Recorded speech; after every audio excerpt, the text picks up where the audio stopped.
और आइए शुरुआत करने जा रहे हैं आज की एक सबसे बड़ी खबर से। बड़ी खबर यह है कि महाराष्ट्र में उथल पुथल हो गया और महाराष्ट्र तो अभी झांकी है। महाराष्ट्र तो अभी झांकी है, अभी देश के कई बड़े बड़े राज्य बाकी हैं। जी हां, प्रधानमंत्री नरेंद्र मोदी को हटाने के लिए, मोदी हराओ, मोदी को 24 में रोकने के लिए न जाने कितनी प्लानिंग कर रहे थे विरोधी। अरे प्लानिंग तब करते जब अपना घर संभाल रहे होते, उसके बाद मोदी को हटाने की प्लानिंग करते तो समझ में आता। जिनसे अपना घर नहीं संभल रहा वो मोदी को हटाने की तैयारी कर रहे थे। अगली तस्वीर दिखाइए। इधर कल शरद पवार को झटका लगा तो आज शरद पवार सतारा में थे, शक्ति प्रदर्शन कर रहे थे। शरद पवार ने एक बड़ी रैली की महाराष्ट्र के सतारा में। अगली तस्वीर दिखाइए जरा। शरद पवार सतारा में थे, अजित पवार मुंबई में प्रेस कॉन्फ्रेंस कर रहे थे। लेकिन ये जो तस्वीर आप देख रहे हैं चाचा भतीजे की लड़ाई की, मैं आपको बताऊं ऐसे कई और अजित पवार अलग अलग राज्यों से निकल कर आने वाले हैं। यह सिर्फ एक उदाहरण है महाराष्ट्र का। आइए आपको बताता हूं कि महाराष्ट्र से जो अजित पवार निकले, किन किन राज्यों से और अजित पवार निकलने वाले। यूपी में अजित पवार कौन होगा, बिहार में अजित पवार कौन होगा, कर्नाटक में अजित पवार कौन होगा, हर राज्य से क्या अजित पवार निकलेंगे। 24 से पहले सारे विरोधियों का खेल खत्म। देखिए जरा, अब मैं आपको बताने जा रहा हूं अजित पवार और शरद पवार चाचा भतीजे, भतीजा आ गया बीजेपी में। अगली लड़ाई जो होगी वो बिहार में होने वाली है। नीतीश कुमार टेंशन में है, बिहार में खेला हो सकता है, बिहार में भी एक अजित पवार जेडीयू से निकल सकता है।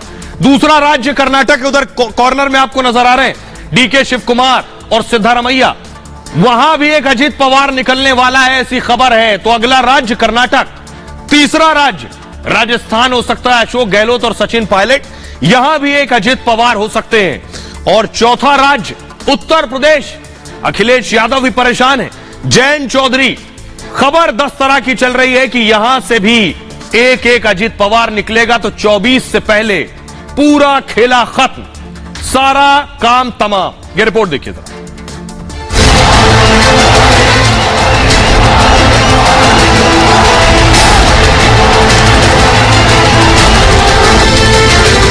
शरद पवार जी कांग्रेस के चक्कर में और राज ठाकरे के चक्कर में फंस गए। यूपी में भी बड़ा उठापटक होने जा रहा है, यहाँ भी वही खेल होने जा रहा है जो महाराष्ट्र में हुआ है। जिससे मिलते हैं उनसे कहो वो ले जाए हमारे।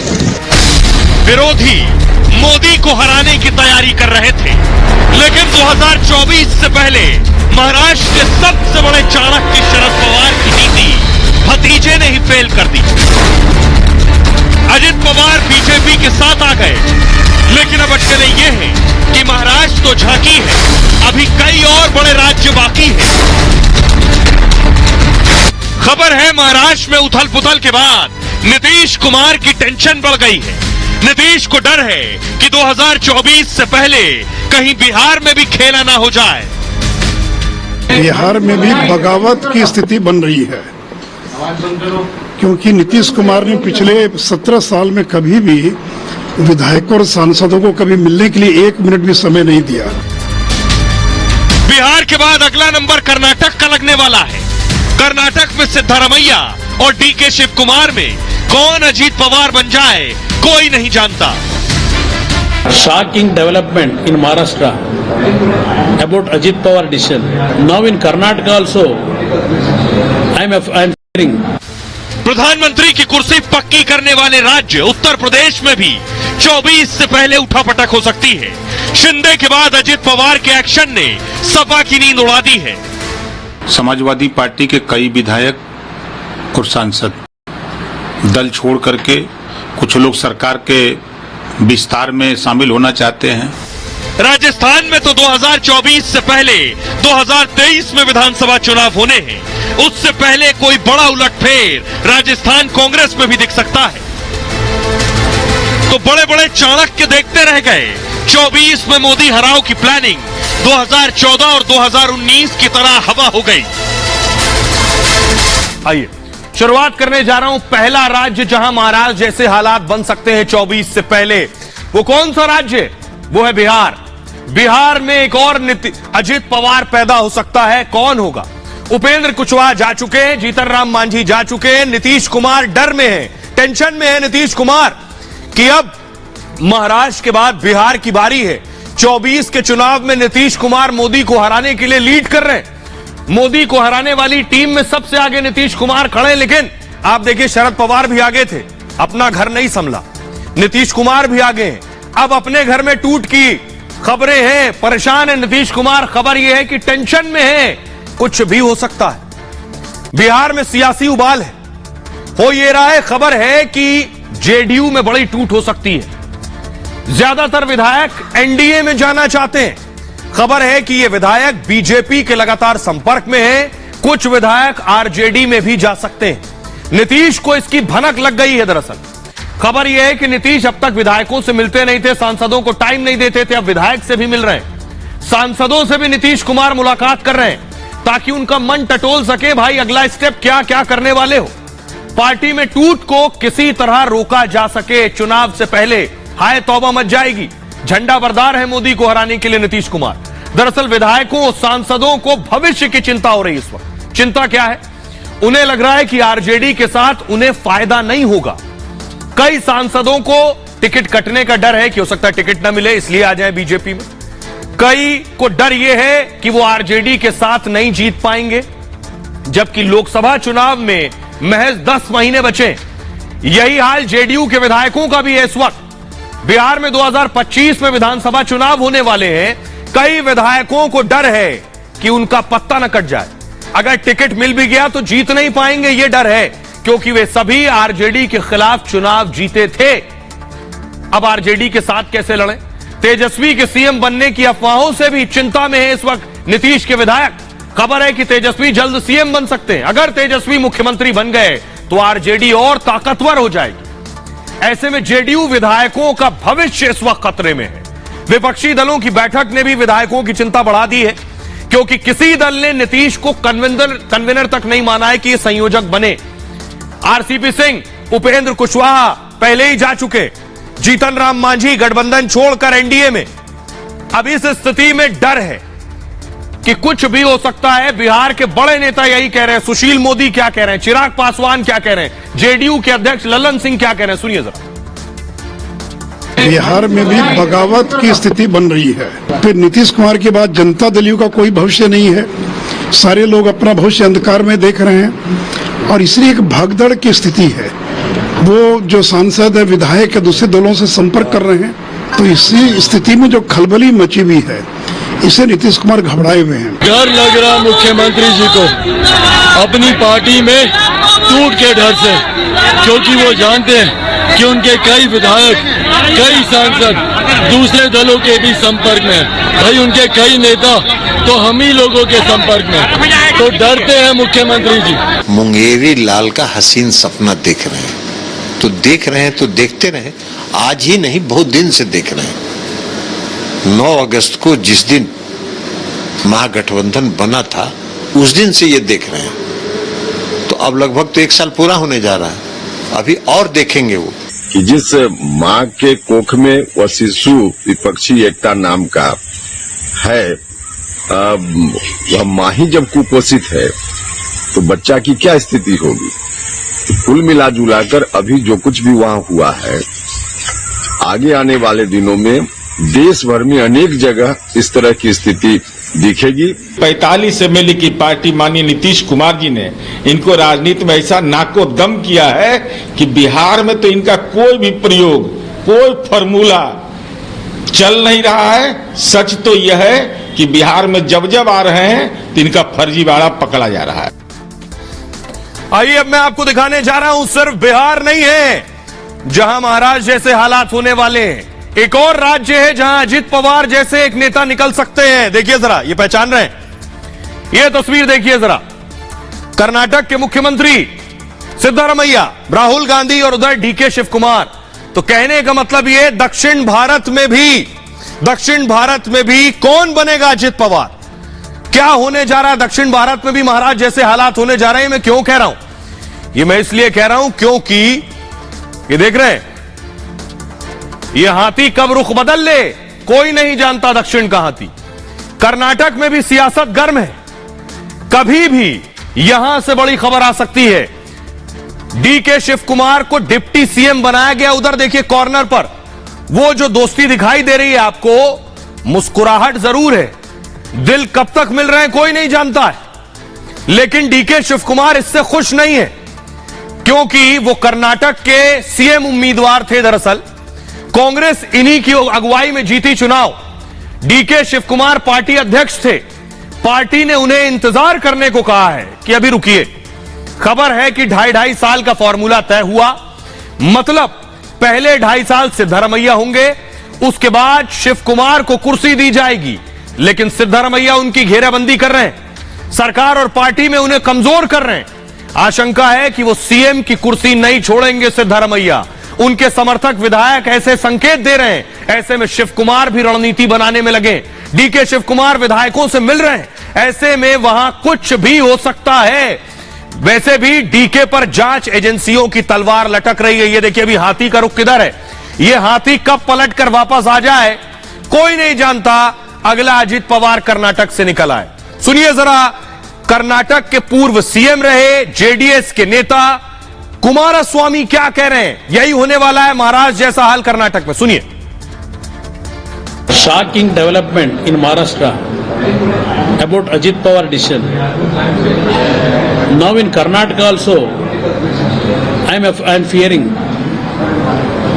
next Ajit Pawar who will be going to be emerge in Karnataka. For that actually we are waiting. Sir, what is the time for opposition unity, sir? They have had so many rounds of... No, all those things will not work out in this country, brother.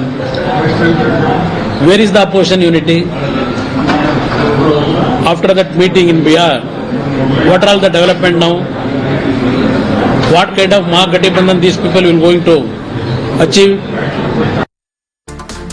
और ये तो हो गई कर्नाटक की बात, बिहार की बात। यानी मैंने आपको बता दिया महाराष्ट्र जैसे हालात बिहार में और कर्नाटक में हो सकते हैं। लेकिन एक और राज्य बचा है जो लोकसभा सीटों के लिहाज से सबसे बड़ा राज्य, और दिल्ली की जो कुर्सी है, जो रास्ता है, वो उसी राज्य से होकर गुजरता है। कौन सा है वो राज्य? उत्तर प्रदेश। महाराष्ट्र जैसा खेला क्या यूपी में हो सकता है या होने वाला है? अखिलेश टेंशन में, समाजवादी पार्टी डरी घबराई है कि कुछ भी हो सकता है। ये मैं क्यों कह रहा हूं यूपी में कुछ बड़ा खेला हो सकता है, क्योंकि यूपी से आती हैं 80 लोकसभा सीटें। उत्तर प्रदेश में जो विरोधी हैं वो मान चुके हैं कि योगी को हराना अब बहुत मुश्किल है। तो लोकसभा चुनाव से पहले क्या हो सकता है? यूपी में भी भगदड़ मचने वाली है। बाबा सब पर भारी पड़ते दिख रहे हैं। अखिलेश यादव के हालात अच्छे नहीं हैं। अखिलेश के गठबंधन में टूट के आसार हैं। खबर है कि उनके साथी आरएलडी साथ छोड़ने जा रहे हैं, ऐसी खबरें। जयंत चौधरी की बात बीजेपी से हो चुकी है, यह भी खबर है। आरएलडी का बीजेपी में विलय भी हो सकता है। जबकि विधानसभा चुनाव अखिलेश और जयंत साथ लड़े, इससे पहले एसबीएसपी साथ छोड़ चुकी है, यानी राजभर की पार्टी। ओम प्रकाश राजभर बीजेपी के साथ आ चुके हैं, इससे पहले अखिलेश के साथ थे। केवल औपचारिक ऐलान होना बाकी है। राजभर भी अब तक अखिलेश के साथ रहे, उनकी तारीफ में कसीदे पढ़ते रहे, अब चुनाव से पहले बीजेपी में। अब जरा सुनिए क्या कुछ कह रहे हैं उत्तर प्रदेश के बड़े सियासतदान, क्या कह रहे हैं डिप्टी सीएम केशव प्रसाद मौर्य, खुद राजभर जो अखिलेश के साथ थे वो क्या कह रहे हैं, अखिलेश यादव क्या कह रहे हैं। जयंत चौधरी को सुनिए। कांग्रेस से गठबंधन की कांग्रेस आज उनके साथ नहीं, बसपा से गठबंधन की बसपा उनके साथ नहीं है, ओम प्रकाश राजभर जी से गठबंधन की आज ओम प्रकाश राजभर जी उनके साथ नहीं है। वो जिससे भी गठबंधन करते हैं उनके साथ लंबी यात्रा नहीं कर पाते हैं, क्योंकि अहंकार कभी सफलता का आधार नहीं। यूपी में भी बड़ा उठापटक होने जा रहा है। समाजवादी पार्टी के कई विधायक और सांसद दल छोड़ करके कुछ लोग सरकार के विस्तार में शामिल होना चाहते हैं। इस तरह का यहाँ भी वही खेल होने जा रहा है जो महाराष्ट्र में हुआ है। सर, ओम प्रकाश राजभर का कहना है कि 40 समाजवादी पार्टी के नेता उनसे मिलके करके उनका कहना है सर उनके बारे में। जो जिससे मिलते हैं उनसे कहो वो ले जाए हमारे, जिनसे वो मिलते हैं उनसे कह दो कि ले जाए। क्या महाराष्ट्र वाला दोहराया जाएगा दोबारा? आप क्या चाह रहे हो कि मैं अपना नया सिलवाऊं? ये बीजेपी और राजभर कह रहे हैं। देने से क्या होगा? उनके कहने से क्या होगा। मेरा स्टैंड क्लियर है, ये चीजें होती है राजनीति में, पहली बार तो नहीं हो रही। 24 में ही। आइए अब आपको बताता हूं, बिहार हो गया, यूपी हो गया और कर्नाटक हो गया। एक और राज्य है जिसमें अजित पवार निकलने वाला है। सही देख रहे हैं आप, राजस्थान। राहुल गांधी बीच में, एक तरफ अशोक गहलोत, एक तरफ सचिन पायलट। यहां भी महाराज जैसा खेला हो सकता है तो रेगिस्तान में कमल खिल सकता है। क्या यह स्थिति हो सकती है? मैं क्यों कह रहा हूं, राजस्थान में चल क्या रहा है। दरअसल अभी विधानसभा चुनाव है, फिर लोकसभा चुनाव है, यानी लोकसभा से पहले विधानसभा है।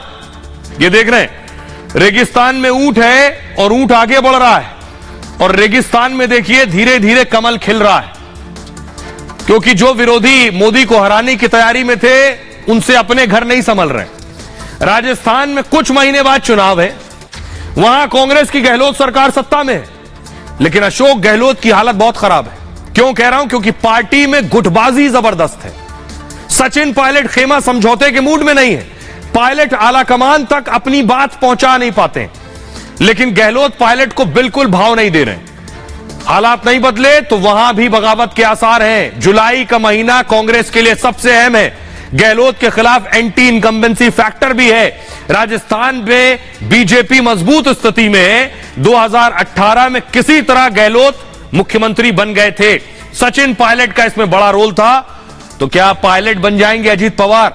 सुनिए जरा, प्रधानमंत्री नरेंद्र मोदी ने पिछले दिनों भोपाल में जब वो रैली कर रहे थे, मध्य प्रदेश के विधानसभा चुनाव के लिए शंखनाद था, तो उन्होंने परिवारों का नाम ले लेकर कहा था जब आप वोट देने जाएं तो याद रखें किसके बेटे को वोट देने जा रहे हैं। तो ये सारे परिवार, जिन परिवारों की बात प्रधानमंत्री मोदी ने कही थी, उन सारे परिवारों में क्या टूट होने वाली है, सुनिए जरा। प्रधानमंत्री मोदी को आप सुन रहे थे।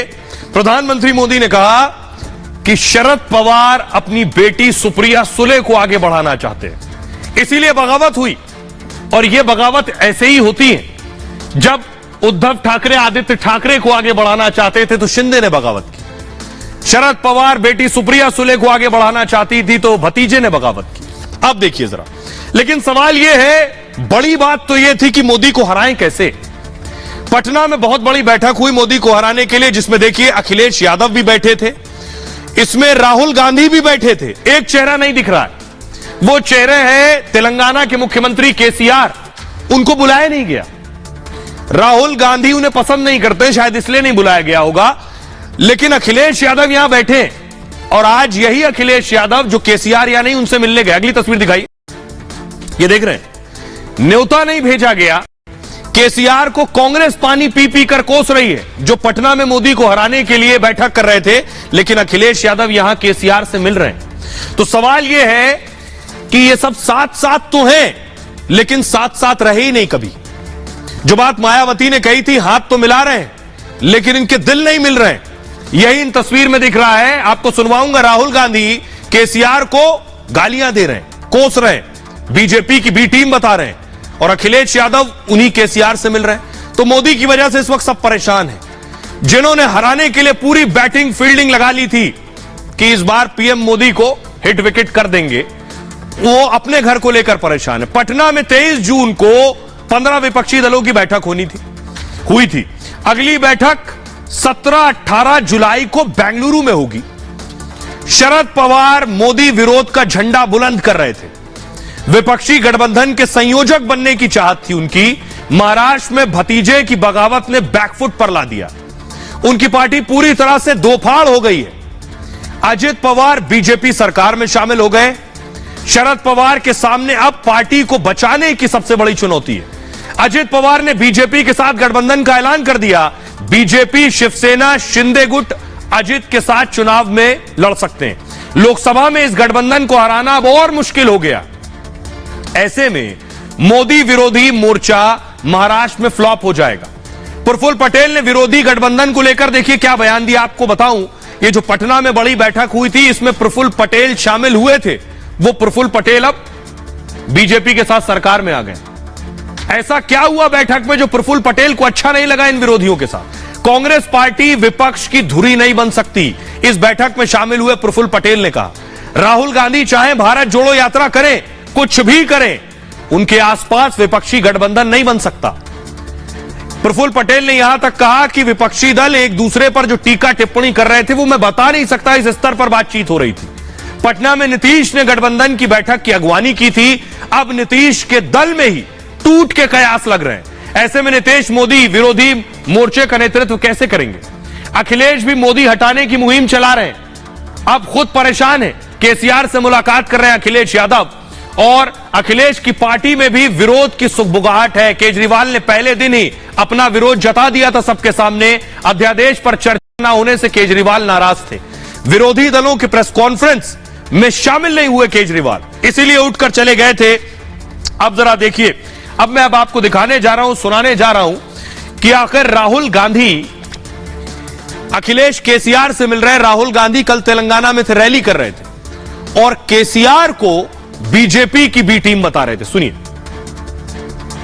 तेलंगाना में बीजेपी की बी टीम को हराने जा रहे हैं। विपक्ष के नेताओं ने कहा कि कांग्रेस पार्टी मीटिंग में टीआरएस को बुलाना है। हमने विपक्ष को साफ कह दिया कि अगर टीआरएस इस मीटिंग में आएगी तो कांग्रेस पार्टी इस मीटिंग में नहीं आएगी। हमने कहा कि टीआरएस बीजेपी की बी टीम है, हम उसके साथ नहीं बैठेंगे, हम उसको तेलंगाना से हटाएंगे। बीजेपी की बी टीम से हम समझौता कभी नहीं कर सकते। सुन लिया आपने। अब सोचिए जरा, ये वो केसीआर हैं जो अखिलेश से मिल रहे हैं। राहुल गांधी कह रहे हैं बीजेपी की बी टीम है। ये सब मिलकर कैसे मोदी को हराएंगे? ऐसे क्या मोदी को हराया जा सकता है? देखिए, एक और तस्वीर दिखाने जा रहा हूं। अब महाराष्ट्र की बात करने जा रहा हूं मैं आपसे। महाराष्ट्र में जो उथल पुथल हुआ, देश की सियासत में जो भूचाल आया, उसमें एक नाम सबसे ऊपर है। कौन सा? देवेंद्र फडणवीस। महाराष्ट्र में आज सुबह, जब सुबह हुई, लोग घर से बाहर निकले तो पोस्टर लगा था। क्या लिखा है देखिए, महाराष्ट्र, मराठी मुझे आती नहीं लेकिन ये लिखा है महाराष्ट्र चे महाचाणक्य। महाराष्ट्र चे महाचाणक्य पर फोटो किसका लगा है? फोटो लगा देवेंद्र फडणवीस का। चाणक्य कहा जाता था शरद पवार को, लेकिन चाणक्य आगे महाचाणक्य हो गया। वो कौन है? देवेंद्र फडणवीस। इसलिए कहा जा रहा है देवेंद्र फडणवीस मुख्यमंत्री हो सकते। अगली तस्वीर दिखाई जरा। ये देख रहे हैं, ये अभी सीएम है एकनाथ शिंदे, डिप्टी सीएम अजित पवार और डिप्टी सीएम फडणवीस। तो अटकलें ये लगाई जा रही है। बड़ी खबर महाराष्ट्र से आ रही है कि देवेंद्र फडणवीस मुख्यमंत्री बन सकते हैं। कह रहा हूं, बताऊंगा, जरा रिपोर्ट देखिए।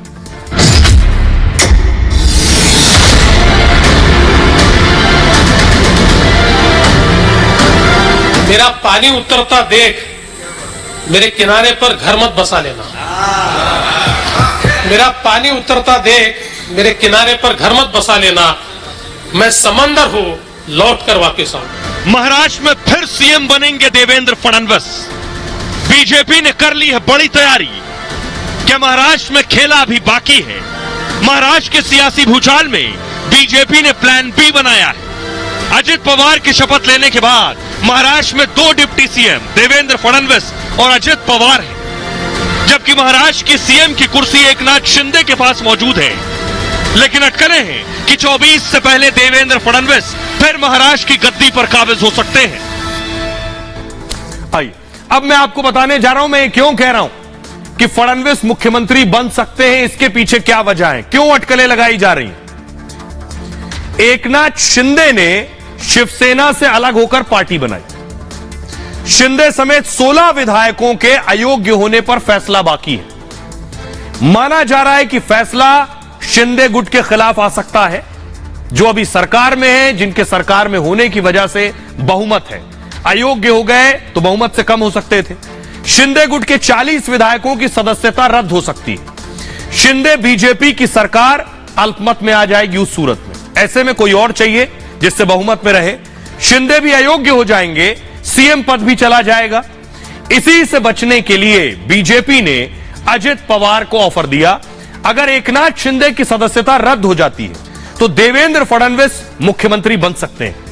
दावा है कि अजित को ऑफर देने की शिंदे को पूरी जानकारी थी, यानी अजित पवार को जो डिप्टी सीएम बनाया गया अकेले बीजेपी का फैसला नहीं है। इसके लिए बाकायदा एकनाथ शिंदे को कॉन्फिडेंस में लिया गया था। पहले बीजेपी ने शिंदे को भरोसे में लेकर ही अजित पवार की एंट्री कराई है। बीजेपी बीएमसी में अपनी सरकार चाहती है। अभी उद्धव गुट का बीएमसी पर कब्जा है। शिंदे अजित के साथ आने से मजबूती मिलेगी। बीएमसी चुनाव में बीजेपी की राह आसान हो जाएगी। यह है वजह। अब मैं एक तस्वीर आपको दिखाता हूं। पिछले दिनों आपको याद होगा एक पोस्टर आया, जिस पोस्टर के बाद यह कहा जाने लगा कि देवेंद्र फडणवीस और एकनाथ शिंदे में सब ठीक नहीं चल रहा, दोनों के बीच मनमुटाव चल रहा है।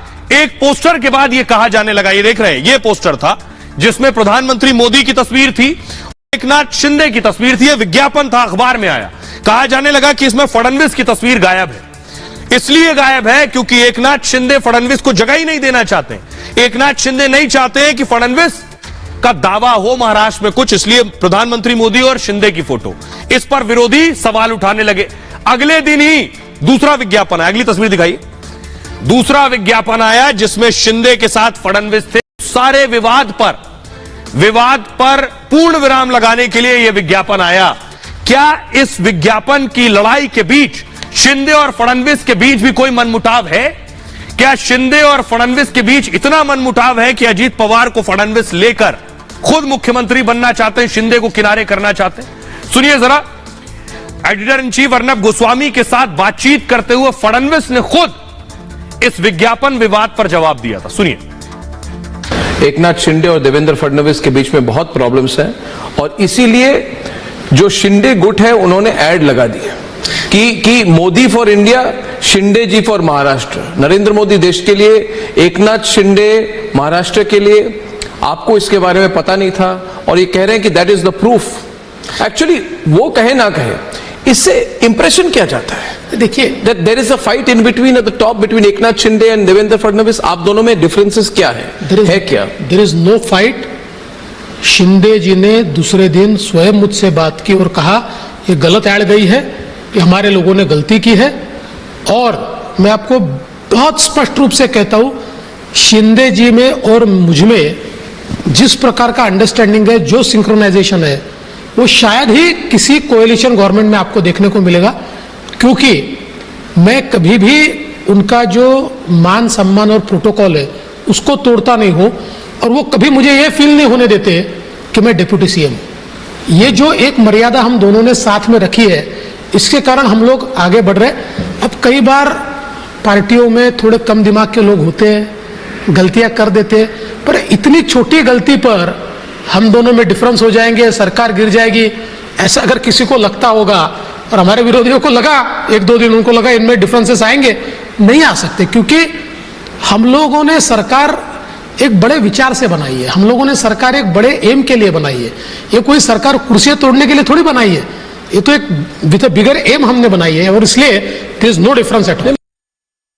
अब आपने सुन लिया, देवेंद्र फडणवीस की बात से एक बात साफ है कि शिंदे के किसी एक्शन से देवेंद्र फडणवीस के अंदर कोई मनमुटाव नहीं है। वो बिल्कुल खुले विचारों से, खुली सोच के साथ अपनी बात रख रहे थे।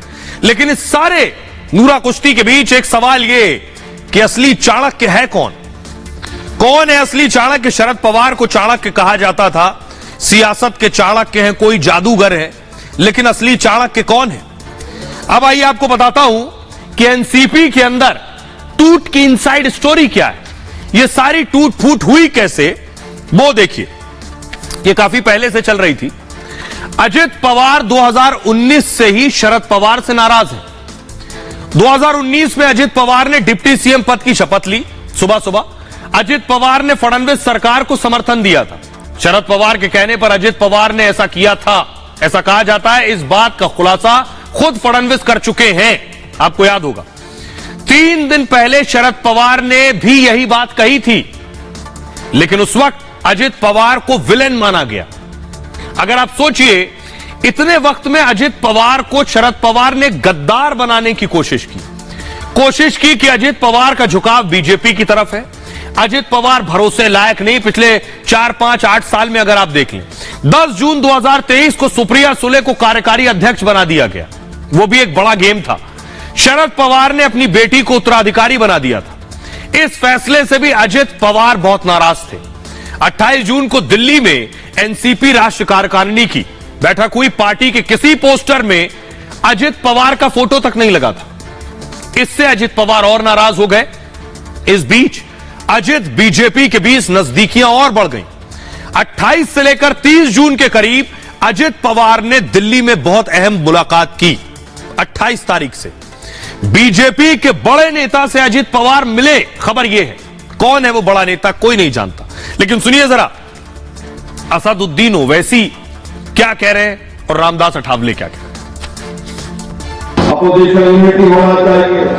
पटना में एक मीटिंग हुई और वो पटना की मीटिंग में महाराष्ट्र से शरद पवार साहब जिस शख्स को लेकर आए थे प्रफुल्ल पटेल, आज प्रफुल्ल पटेल बीजेपी से जाकर मिल लिए। आप बताइए कौन से पोजीशन की मीटिंग है ये, जिसको आप बुला रहे हैं, जो आपके साथ बैठकर बातें कर रहा है, वो चंद दिन के बाद आज बीजेपी की तारीफ करता है महाराष्ट्र में। मगर इसके बावजूद भी कांग्रेस के लोग सेकुलरिज्म का सर्टिफिकेट बांटते हैं कि सेकुलर है, ये कम्युनल है, ये बी टीम है, ये फुलान टीम है। अजीत पवार जी मतलब वहाँ एनसीपी में ऐसे मतलब काम कर रहे थे। जरूर उनको डिप्यूटी सीएम पद मिला था, लेकिन उनका कहना ये था कि भाई शिवसेना उद्धव ठाकरे के साथ जाने के बजाय बीजेपी के साथ जाने से फायदा है। नरेंद्र मोदी जी अच्छा काम कर रहे हैं। आइए अब मैं आपको बताने जा रहा हूं महाराष्ट्र में पोस्टर क्या लगे हुए हैं। बड़ा खेला हो गया। पोस्टर देखिए, पोस्टर लगा है अब आएगा मजा। शिंदे का फोटो है, फडणवीस का फोटो है और अजित पवार का फोटो है।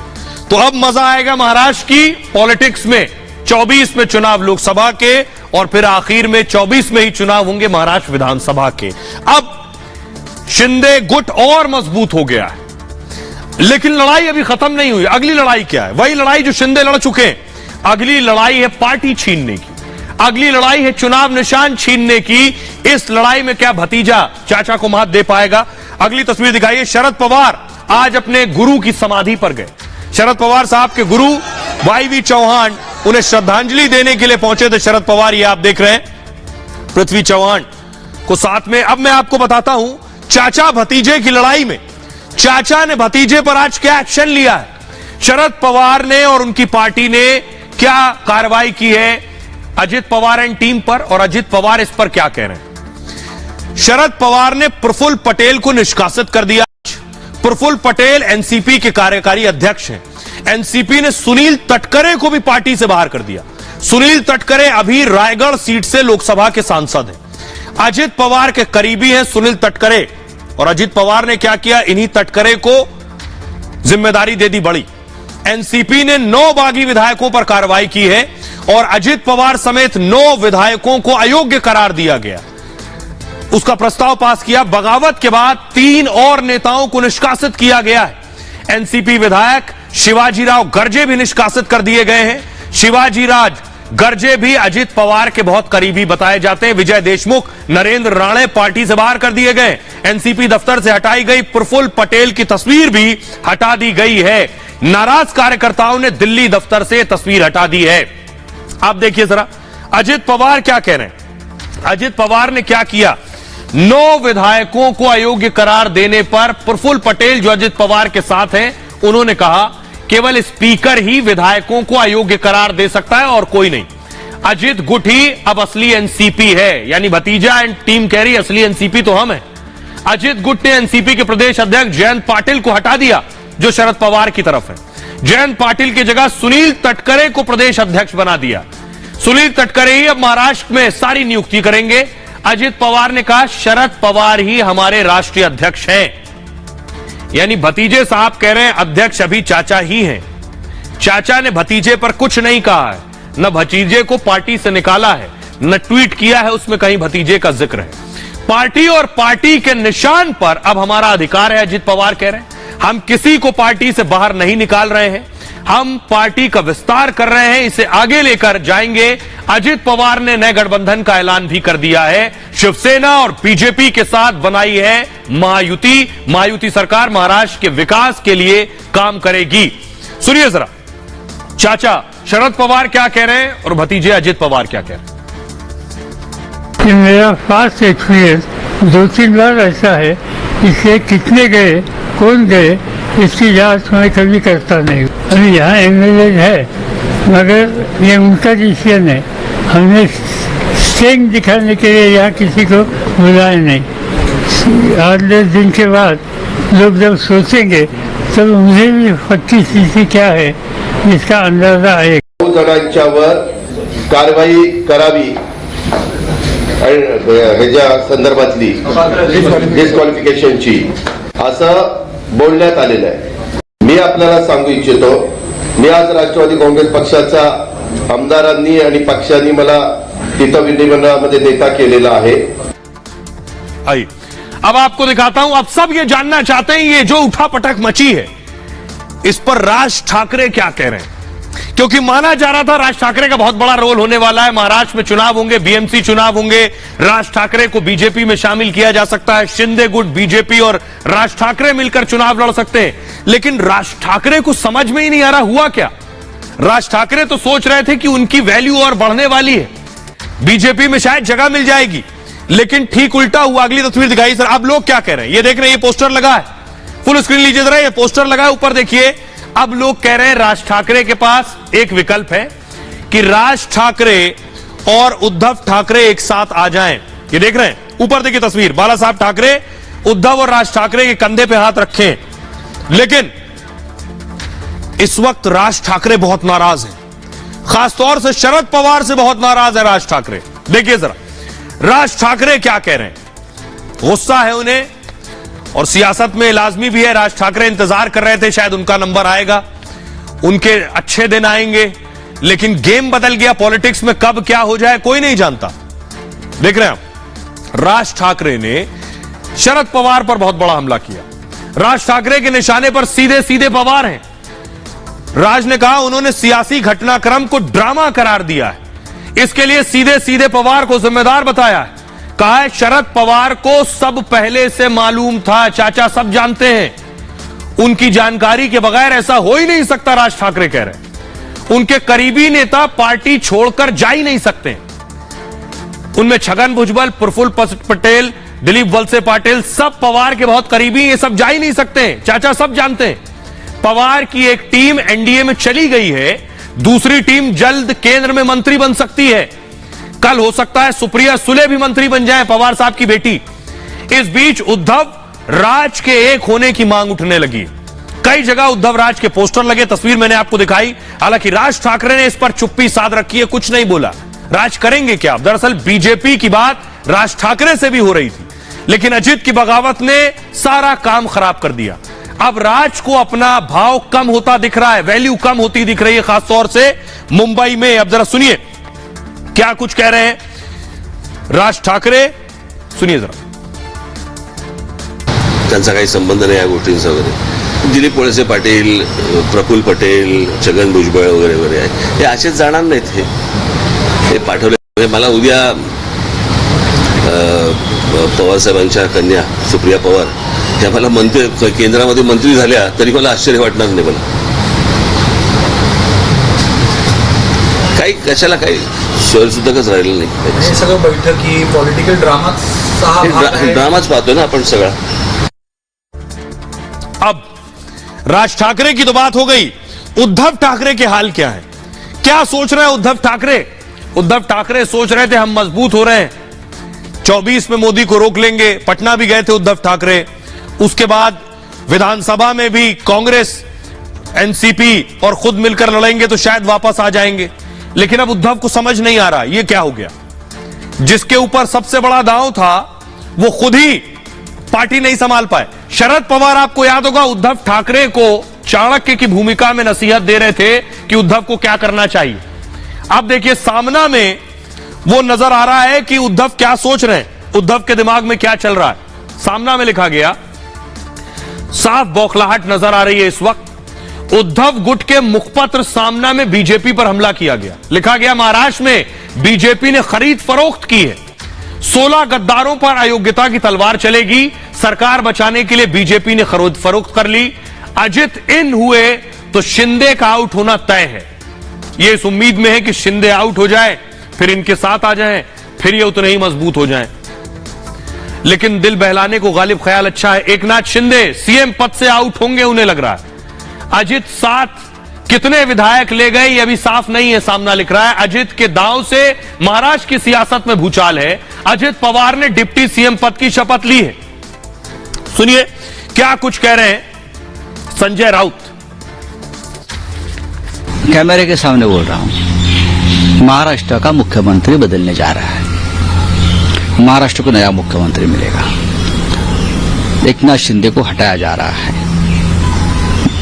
जो चल रहा है एक केस डिस्क्वालिफिकेशन का, उसमें एकनाथ शिंदे के साथ 16 जो विधायक है वो डिस्क्वालीफाई होने जा रहे हैं। इसलिए ये अजित पवार जी को भागम भाग में अपने पार्टी में लिया है और अजित पवार मुख्यमंत्री बनने जा रहे हैं। आइए अब मैं आपको दिखाने जा रहा हूं हो क्या रहा है। अब लड़ाई हो रही है, पार्टी छीन ली जाए। ये देखिए जरा, ये तस्वीर उतार ली गई, इनको पहचानते हैं? फुल स्क्रीन लीजिए जरा तस्वीर। एनसीपी के दफ्तर से तस्वीर उतारी गई है, पहचानिए। प्रफुल्ल पटेल की तस्वीर टंगी थी। कार्यकारी अध्यक्ष बनाया था शरद पवार ने, सुपुत्री सुप्रिया सुले के साथ कार्यकारी अध्यक्ष थे प्रफुल्ल पटेल। वो खुद शरद पवार का साथ छोड़ गए। अगली तस्वीर दिखाई। अब अगली लड़ाई है ये एनसीपी का नाम और एनसीपी की घड़ी। क्या अजित पवार ये भी छीन लेंगे? ये क्या संभव है? अजित पवार के पास इतनी ताकत है? और क्या अजित पवार के खिलाफ जो दल बदल कानून के तहत अयोग्य घोषित किए जाने की तैयारी है, बहुत से लोग दल बदल कानून नहीं समझते, वो भी मैं आपको बताऊंगा। क्या अजित पवार अयोग्य घोषित हो जाएंगे?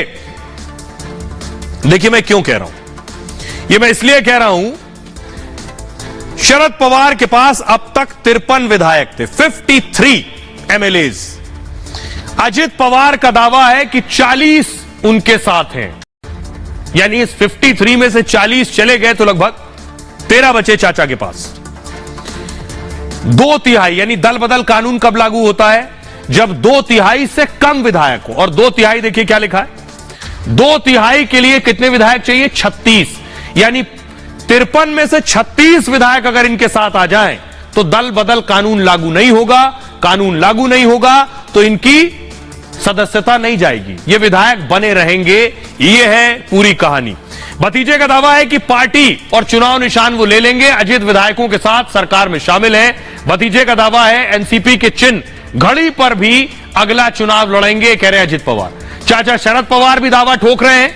वो कह रहे हैं शरद पवार ने कहा जनता तय करेगी एनसीपी किसकी है। मतलब साफ है कि पार्टी में लड़ाई होना तय है। सवाल है एनसीपी अब चाचा की होगी या भतीजे की होगी। पार्टी से अलग होने पर दल बदल कानून लागू होता है। कानून के तहत जनप्रतिनिधि अयोग्य घोषित हो सकता है, लेकिन 2/3 जिसके साथ है वो अयोग्य घोषित नहीं होगा। ऐसे में इनकी सदस्यता रह जाएगी पूरी पूरी। आइए अब मैं आपको सुनवाता हूं, सुनिए जरा चाचा भतीजे दोनों क्या कह रहे हैं, सुनिए। राष्ट्रवादी काँग्रेस पक्ष काही आपल्या देशात आपल्या राज्यामध्ये अशा वेळेस असे काही प्रसंग कुठल्या पक्षांच्या बद्दल निर्माण झाले तर त्या संदर्भातला अधिकार कुणाला आहे? निवडणूक आयोगाला आहे। निवडणूक आयोग त्या ठिकाणी सांगतो की पक्ष कुणाकडे, चिन्ह कुणाकडे, त्या संदर्भामध्ये आपल्याला त्या ठिकाणी कळेल। अंतिम रिझल्ट आज नसेल, 6 महिने असेल, 1 वर्षाने असेल, निवडणुकीत असेल, तो रिझल्ट या देशातल्या या राज्यातल्या सर्वसामान्य मतदार देतो। माझा विश्वास मतदार आणि सामान्य माणसावर आहे। अब आइए आपको बताने जा रहा हूं चाचा भतीजे की ताकत क्या है। विधानसभा के अंदर ताकत क्या थी, अब क्या है ताकत, देखिए जरा। ये आ गई महाराष्ट्र विधानसभा। महाराष्ट्र विधानसभा में चुनाव हुए उसके बाद की ताकत देखिए। कुल सीटें हैं 288, 288 विधायक हैं महाराष्ट्र विधानसभा में। बीजेपी के पास 106 विधायक, शिवसेना के पास उद्धव ठाकरे के बाद चुनाव जीत के बाद 56 विधायक थे, शरद पवार के पास 53 और 44 कांग्रेस के। उसके बाद सारा खेला हुआ और खेला के बाद क्या हुआ वो देखिए। अब महाराष्ट्र विधानसभा में स्थिति यह है कि बीजेपी के 106, शिंदे उद्धव से अलग हुए तो 44 विधायक शिंदे के। अजित पवार अलग हुए, वो खुद दावा कर रहे हैं 40 हैं, शरद पवार कह रहे हैं 9 हैं और 9 पर ही एक्शन लेने की बात कही है। अजित पवार के पास अगर 9 विधायक हैं तो ये आप देख रहे हैं 106, 44 और 9। दूसरी तरफ ताकत देखिए, उद्धव के 12, शरद पवार के पास अगर 44 हैं और लगभग 44 कांग्रेस के पास हैं, उसके बाद भी बहुमत से कहीं ज्यादा स्थिति है अभी शिंदे गुट की। अब सुनिए जरा प्रफुल्ल पटेल क्या कुछ कह रहे हैं, जो शरद पवार के बहुत करीबी थे, अब वो बीजेपी खेमे में आ गए। सुनिए। आमचे राष्ट्रवादी काँग्रेस पार्टीचे खूप सारे म्हणजे आम्हाला खात्री आहे की खूप सारे म्हणजे बाय वास्ट मेजॉरिटी म्हणजे बहुसंख्य लोकांनी। अब बड़ी बात यह है, पहली लड़ाई क्या है? पहली लड़ाई जो सब कुछ तय कर देगी वो पहली लड़ाई है ये बिल्डिंग देख रहे हैं आप। अगर आप मुंबई गए हैं तो ये बिल्डिंग जरूर देखी होगी और मुंबई की कोई तस्वीर तो ये बिल्डिंग जरूर दिखाई जाती है। ये बिल्डिंग है बीएमसी की। बीएमसी का चुनाव होने वाला है। इस बीएमसी की पहली लड़ाई है। जो बीएमसी जीतेगा वो दावा ठोकेगा कि लोकसभा में भी उसकी बड़ी जीत हो, वो दावा ठोकेगा विधानसभा के लिए भी। अब देखिए जरा बीएमसी की लड़ाई क्या तय करने वाली है। बीएमसी जीत जाएगी बीजेपी, मैं क्यों कह रहा हूं, यह बीएमसी की तस्वीर आ गई आपके सामने। बीएमसी की हालत पहले आपको बता दूं, जो बीएमसी है यहां राज ठाकरे का कब्जा, उद्धव ठाकरे का कब्जा रहा, यानी ठाकरे परिवार का कब्जा रहा। लगभग 4 दशक से 40 साल से शिवसेना, उद्धव की शिवसेना बीएमसी पर कब्जा जमाए बैठी है। अब जरा बीएमसी का आंकड़ा देख लीजिए। 2017 में चुनाव हुए, कुल 227 सीटें हैं बीएमसी में। बीजेपी को 82 मिली थी, शिवसेना को 84। बीजेपी से सिर्फ 2 ज्यादा थी शिवसेना।